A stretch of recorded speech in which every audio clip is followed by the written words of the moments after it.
then sometimes I also feel sorry for them as they have been raised in such an environment.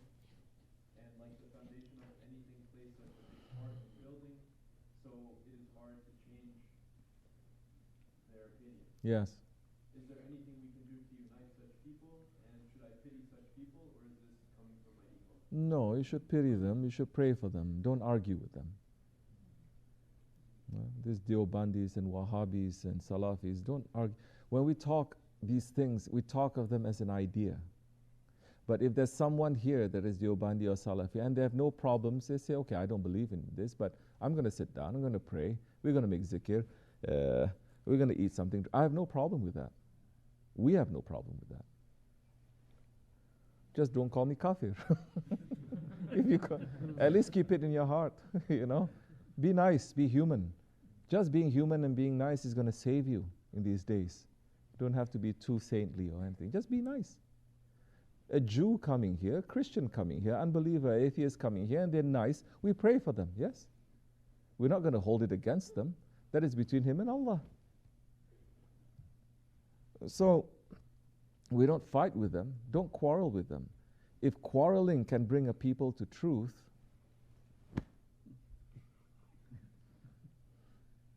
this will be Jannat now. But the Prophet is saying, don't quarrel, don't fight, especially in matters of religion.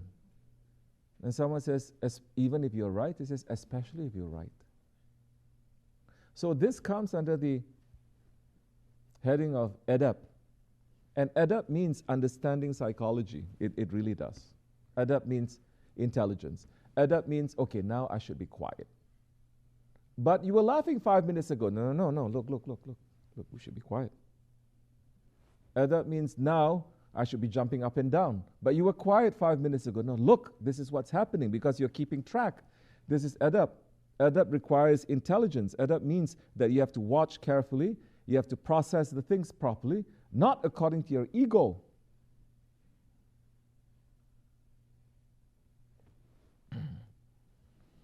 So,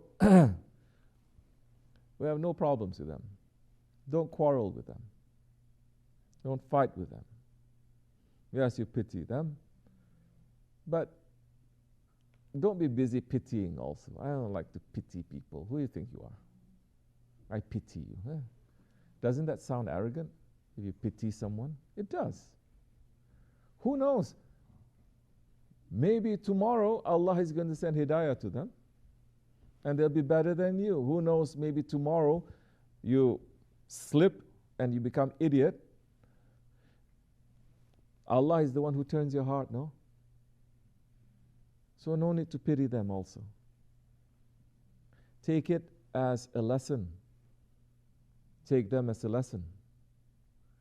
And say to yourself, if I'm not careful, Allah can make me better or worse than that. Definitely, if Allah is not putting a rope around my neck, I'm going to be worse than them. Look at it that way, don't pity. But people who are like that, pray for them. And you know what? Be nice to them. Don't go around saying, your Aqidah is wrong, you're going to go to hell. Wow, those words really would turn a person's heart to accept you. Since when? Tell them, no, forget about that. Sit down, have some tea. Because at the end of every Aqidah, at the end of every ideology, after all of that philosophy finished, it's still human problems that occupy us. Huh? So what happened? I'm not doing good in business. Oh, okay. What happened? My wife won't talk to me. Okay. What happened?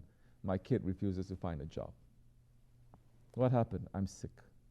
These are human things, no? That's why do you think unbelievers go to saints? Why do you think unbelievers, they go to saints, even when the saints have passed from this world, 100 years, 1,000, they still go to them.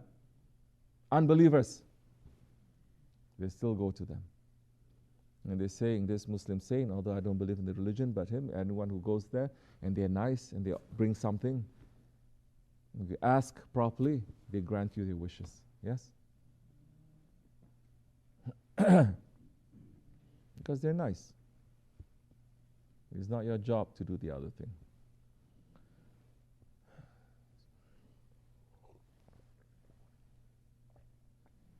So leave them alone. Be nice to them. Be human. And unless they are aggressive towards you, that time just draw the line. Say that, look, let's not talk about that. You don't cross this line, I don't cross that line. Then we can get along and we're fine. But if they insist on attacking you, that time walk away. Yes, you have to walk away first.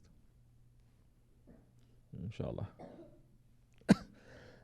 One time on 39th Street, I came there a little bit early, setting certain things up.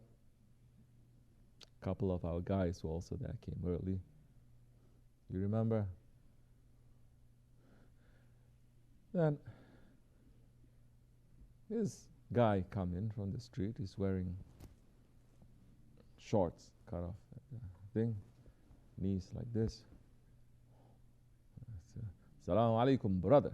Akhi, coming in. I say, oh, okay, coming in. I know he's like that.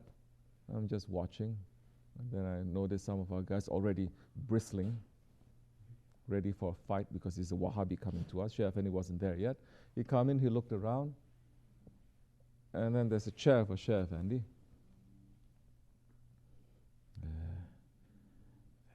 And he sat down on the chair. Oh, our brothers got so upset. He said, oh, at first he wasn't brother. It was your mother saying, excuse me, brother, you don't sit down over there. I'm just watching because when unusual things happen, you know the Shaykh is arranging it, you know? And there's so many things to understand and to learn from that. Very interesting. So this other guy next to me, he says, Astaghfirullah. He says, brother, don't sit over there. And he was like, why not? This guy came from the streets. He's obviously a Wahhabi. You understand? Now you're going to fight for him for what? For the chair. I understand you love Shaykh Efendi and everything, but there is something there. So he started saying, they started going back and forth. This guy saying, what? I cannot sit. What is it? This is not Islam. You have to sit on the chair. You have to sit. Going on the fighting back and forth. His mother chiming in. And then he got up and he left. What would I have done? I would have done the soft approach. There's a way to get him to not to sit there. All you have to do is, what's your name, brother? Come, sit over here. Let me give you some tea. Simple, right? If your whole aim is to get him to get off the chair, there are other ways, right? But I didn't. I just watched because I wasn't the head. I wasn't in charge. I didn't want to interfere. After a while, Shaykh Efendi came and had a big smile in his face, smiling. Sitting down. What's happening? Afghani, what's happening? Oh, Shaykh, he started talking. He looked at me, he smiled, he winked. And then I just put my head down. And I said, oh, this happened. And Shaykh Efendi smiled and says, what happened? One Wahhabi coming to the Dergah and you make him leave without turning him to become Nakshibendi? Isn't that the whole aim now? Anybody who comes, isn't that the whole aim? So now, you can't say these guys are wrong per se, but it's not smart. Because they're doing according to their knowledge, and you say, I have to. But there are different ways to do it. There are different ways. And I know it's unusual, and I know it's a test from my Shaykh, and I know if unusual test like that comes, the answer is not so simple. So, we learned the hard way. So don't fight with them. Make them to agree with you at some point. It's okay, be nice to them. Allah forgive me, inshallah. Assalamu alaikum. Okay.